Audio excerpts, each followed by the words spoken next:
Hey guys, welcome to my video. For today's tutorial, I am bringing you how to make the double crochet foundation stitch. To begin, all you're going to need is some yarn and a crochet hook. I will have the yarn that I'm using and the hook that I'm using listed down below. I have already made tutorials on how to make the single crochet foundation stitch and the half double crochet foundation stitch. I will have those listed up and down below as well. So these foundation stitches combine how to make chains and your first row, and I'm going to be using the double crochet to show you guys how that works. I will show you as we go along what's going to be the stitch, what's going to be the chain. So to begin this stitch, you are going to chain 2 on your hook, which I have already done right here. You're going to start with a yarn over, and then you're going to insert your hook into the first chain that you had made. Normally we would go right here under this first one. You can see there's only one loop right there. We're actually going to go under the 2 loops in that stitch. So it should look, one second, for some reason it's being weird. It should look like this. Okay. You're going to grab that yarn and you're going to pull it through that stitch. Chain. You're going to yarn over and you're going to pull through only 1 loop on your hook. That is going to be making the chain foundation, if that makes sense. Normally you would chain to start your project. That pulling through 1 loop is going to make the chains. So then this would be how you're going to form the double crochet stitches. You're going to yarn over, pull through 2, yarn over, pull through 2. Again, you always start with the yarn over. You're going to work into that chain that we had first made. It's the chain that we formed when pulling through that 1 loop, right? So you're going to work right into here. You should have 2 loops that you're working into. Grab that yarn, you're going to pull it through. You're then going to yarn over, same thing, pull through only 1. Yarn over, pull through 2. Yarn over, pull through 2. Again, you're going to be working into that chain that we had made, which is going to be right here. That's how it's going to look. Grab that yarn, you're going to pull it through.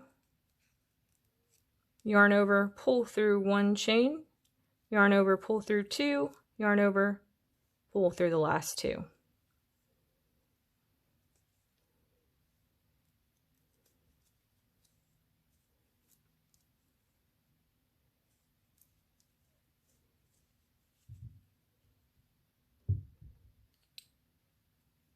So again, we're working into this chain spot right here. You want to make sure when you work into it, you have 2 loops you're going into. Yarn over, pull through that chain. Yarn over, pull through 1 loop. Yarn over, pull through 2. Yarn over, pull through 2. So far you can see how it is forming.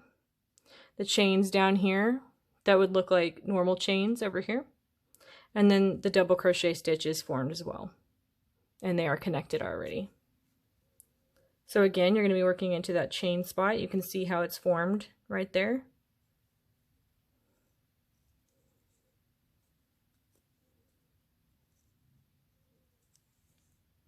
Grab that yarn, pull it through, yarn over, pull through 1, yarn over, pull through 2, yarn over, pull through 2. Again, you're going to be working right into here. Grab that yarn, you're going to pull it through, yarn over, pull through 1, yarn over, pull through 2, yarn over, pull through 2. It can be kind of confusing when you're learning it, trying to figure out where you insert your hook. So if you guys have any questions, please leave me any comments. Feel free to reach out if it is confusing, if you're still learning it. Okay, I'm going to do 1 more. This is where you're going to insert your hook into that chain that we had formed. That's how it's going to look. Grab your yarn, pull it through, yarn over, pull through 1. That's forming the chain. Yarn over, pull through 2, yarn over, and pull through the last 2. And see, you can see how it compares to the regular chains right here, how it is combining the chains down here, plus they look like regular double crochet stitches as well. So thank you guys for watching. I hope you enjoyed this tutorial. Please leave me any feedback on videos that you would like to see in the future. Please feel free to reach out if you have any questions. Again, you can follow me on all social media at crochetmelovely, all one word. Again, thank you guys for being here. Have a great day.